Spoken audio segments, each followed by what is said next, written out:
Assalamualaikum warahmatullahi wabarakatuh. Perkenalkan, nama saya Wulandari Fitria Rahayu dengan NIM 11920606117 dari semester 5 Pendidikan Biologi UIN Sunan Gunung Jati Bandung. Nah, pada video kali ini saya akan menjelaskan salah satu materi pada mata kuliah biokimia, yaitu materi mengenai struktur dan fungsi lipid.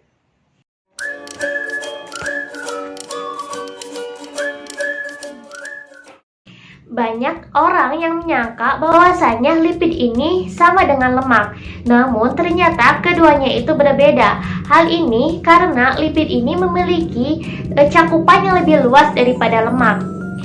Dan banyak sekali senyawa pada lipid ini. Namun yang akan dibahas pada video kali ini hanya 3. Yang pertama yaitu lemak, kemudian fosfolipid, dan juga steroid. Baik, kita bahas satu-satu ya.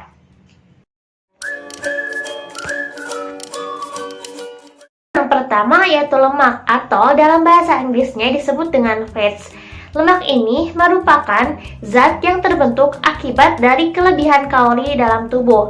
Semua lemak ini terdiri atas sel-sel lemak atau yang disebut dengan sel adiposit yang berisi molekul-molekul yang disebut dengan trigliserida. Nah, kemudian trigliserida ini pun akan dipecah menjadi molekul yang lebih sederhana menjadi gliserol dan 3 asam lemak. Nah, pada video kali ini yang akan dibahas secara rinci yaitu asam lemak. Nah, apa sih sebenarnya itu asam lemak? Nah, asam lemak ini merupakan komponen lipid yang paling sederhana yang berupa rantai hidrokarbon yang memiliki gugus karboksil pada salah satu ujungnya. Nah, asam lemak ini memiliki macam-macam bentuknya. Bentuk yang pertama yaitu asam lemak dengan seluruh ikatan atomnya berupa rantai tunggal. Nah, kenapa sih disebut rantai tunggal? Hal ini karena memiliki 2 atom hidrogen yang memenuhi setiap atom karbon. Sehingga kelompok ini pun disebut juga sebagai asam lemak jenuh. Bentuk yang kedua yaitu asam lemak dengan ikatan antar atomnya berupa rantai ganda. Nah, bagaimana sih terbentuknya ikatan rantai ganda ini? Nah, ikatan rantai ganda ini terjadi karena terdapat atom hidrogen yang hilang pada beberapa atom karbon, sehingga terbentuklah rantai ganda. Nah, kelompok ini pun disebut juga sebagai asam lemak tak jenuh, di mana asam lemak tak jenuh ini memiliki 2 variasi bentuk. Yang pertama bentuk trans dan yang kedua bentuk cis. Nah, asam lemak tak jenuh trans terjadi karena atom hidrogen pada ikatan rantai ganda berada pada sisi yang berlawanan, sehingga bentuknya itu akan tetap lurus. Sedangkan asam lemak tak jenuh cis terjadi karena pada atom hidrogen pada rantai ganda berada pada sisi yang sama. Oleh karenanya, bentuknya cenderung membengkok.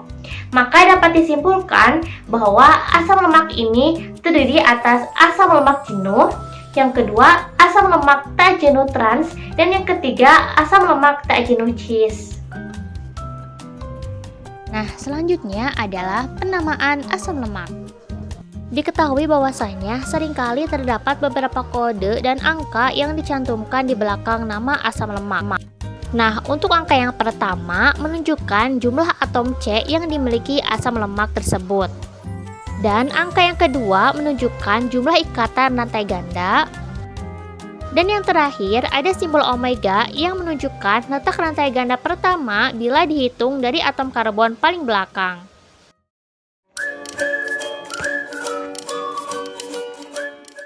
Bahasan yang kedua yaitu fosfolipid, di mana fosfolipid ini memiliki bentuk yang sangat mirip dengan trigliserida. Jika pada trigliserida ini terdiri atas gliserol dan 3 buah asam lemak, sedangkan pada fosfolipid ini terdiri atas gliserol, 2 buah asam lemak dengan ditambah gugus fosfat. Molekul fosfolipid ini dapat dibagi menjadi 2 bagian. Ada bagian kepala dan juga ada bagian ekor, di mana pada bagian kepala ini bersifat hidrofolik.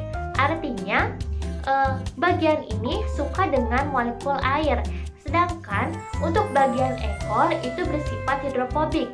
Artinya, bagian ekor ini tidak suka mendekati molekul air.